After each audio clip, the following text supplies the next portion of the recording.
મિત્રો, આપણા રોજિંદા જીવનમાં પેકેટ ફૂડ, કેમિકલ્સ, કોસ્મેટિક્સ આ બધાનો ઉપયોગ કેટલો બધો વધી ગયો છે. આ બધી વસ્તુઓ સુવિધા તો આપે છે, પણ આપણા જીવનમાં તેના દુષ્પ્રભાવ પણ કેવો હોય છે તેના વિશે આપણે ક્યારેય વિચાર્યું છે? PCOS એટલે કે પોલિસિસ્ટિક ઓવરી સિન્ડ્રોમ આ એક હોર્મોનલ ઇમ્બેલેન્સ છે જે પ્રજનન હોર્મોન્સને અસર કરે છે. અનિયમિત પીરિયડ્સ, વજન વધવું, વાળ ખરવા જેવા લક્ષણો એના મુખ્ય પેરામીટર હોય છે. આપણને કેવા લક્ષણ થકી ખબર પડે કે PCOS છે કે નહીં? કોઈ પણ છોકરીનું વજન અમુકથી વધી જાય તો PCOની ફેરફારો દેખાવા માંડે.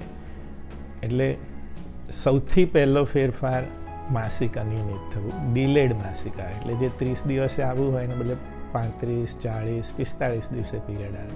જો એનો કંટ્રોલ ન થાય, વજન હજી વધે, વાળ ચહેરા ઉપર, દાઢી ઉપર, મૂછ, છાતી, પેટ, ઇનર પાર્ટ ઓફ થાઇઝ, એને હિર્સુટિઝમ કહે છે, ખીલ બહુ થવા, હેરફોલ, અવાજ હસ્કી થઈ જાય, એટલે પુરુષ જેવો અવાજ આવવાનો. મિત્રો, ફાસ્ટ ફેશન અને બ્યુટિફિકેશનના સમયમાં આપણે શું ઉપયોગ કરી રહ્યા છે એની ખબર આપણને નથી હોતી. આ શોધ બતાવે છે કે રોજ વપરાતા કેમિકલ, ડાઈવાળા કપડાં અને લો ક્વોલિટી પ્રોડક્ટમાં રહેલા થેલેટ જેવા કેમિકલ્સ ત્વચા દ્વારા અંદર શોષાઈ જાય છે અને હોર્મોન્સને સીધી અસર કરે છે. એ જ કારણે મહિલાઓમાં PCOSનું જોખમ વધી રહ્યું છે. ડે ટુ ડેમાં આપણે કોસ્મેટિક યુઝ કરીએ છીએ, ઓકે? તો કોસ્મેટિકમાં થેલેટ નામનું છે. તો થેલેટ જે નેચરલ આપણી હોર્મોન સિસ્ટમ છે એને ઇમ્બેલેન્સ કરી નાખે છે.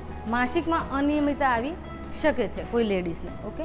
સો એનું કારણ એ છે કે તમે જે કોસ્મેટિક વાપરો છો તો એના ક્યારે તમે ઇન્ગ્રેડિયન્ટ વાંચો છો કે આમાં શું છે, આ મારા સ્કિનને કે મારી બોડીને કેવી રીતે અફેક્ટ કરી શકે છે.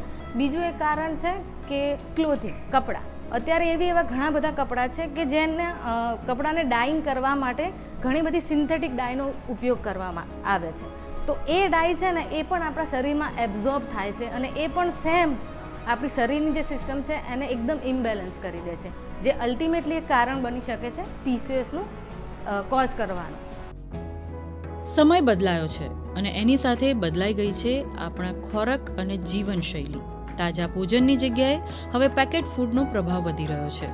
શું તમે વિચારી શકો કે આ પેકેટ ફૂડમાં કેટલા નેનોપ્લાસ્ટિક અને માઇક્રોપ્લાસ્ટિક શરીરમાં જઈ મહિલાઓમાં હોર્મોનલ સિસ્ટમને કેવી રીતે નુકસાન કરે છે?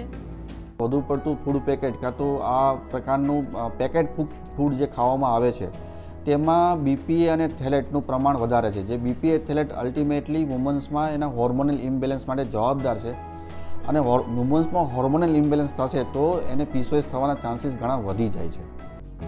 આ શોધમાં ગટ હેલ્થનો વિશેષ ધ્યાન રાખવામાં આવ્યો છે. શોધ માટે શહેરી અને ગામની 250થી વધુ મહિલાઓના સ્ટૂલ, બ્લડ અને યુરિન સેમ્પલ લેવામાં આવ્યા હતા, જેના આધારે જાણવા મળ્યું કે બદલાતી લાઇફસ્ટાઇલ, પર્યાવરણ પણ PCOSનું જોખમ નોંધપાત્ર રીતે વધારી રહ્યા છે. વધુ પડતું અનિદ્રા છે, વધુ પડતું એમાં ઇરેગ્યુલેટરી ફૂડમાં, જમવામાં ઇરેગ્યુલેટરી છે, સમયસર ભોજન ન લેવાથી, આવા ઘણા બધા ફેક્ટરો છે કે જે અર્બન વિસ્તારમાં વુમન્સને PCOS થવાના ચાન્સ ઘણા વધી જાય છે. જ્યારે ગ્રામ્ય વિસ્તારમાં આ બધા ફેક્ટરો ઘણા બધા નલિફાઈ થઈ જાય છે, ત્યાં આ ફેક્ટરો લાગુ પડતા નથી. બીજું કે અર્બન વિસ્તારમાં જે રીતે એન્વાયરમેન્ટલ પોલ્યુશન છે, જે રીતે આપણે પ્લાસ્ટિકનો ઉપયોગ કરીએ છીએ, જે રીતે પ્લાસ્ટિક પેકેટનો ઉપયોગ કરીએ છીએ, આ ઉપયોગને કારણે પણ વુમન્સમાં માઇક્રોપ્લાસ્ટિક, નેનોપ્લાસ્ટિક, BPA થેલેટ એન્ટર થાય છે. આવો અભ્યાસ માત્ર સંશોધન નથી પરંતુ ચેતવણી છે. સાચો ખોરાક, કેમિકલ ફ્રી પ્રોડક્ટ, યોગ્ય લાઇફસ્ટાઇલ PCOS તથા હોર્મોનલ બીમારીઓથી બચવાનો સૌથી સરળ રસ્તો છે, જેની જાગૃતતા લાવવી આજ સમયની જરૂરિયાત બની ગઈ છે.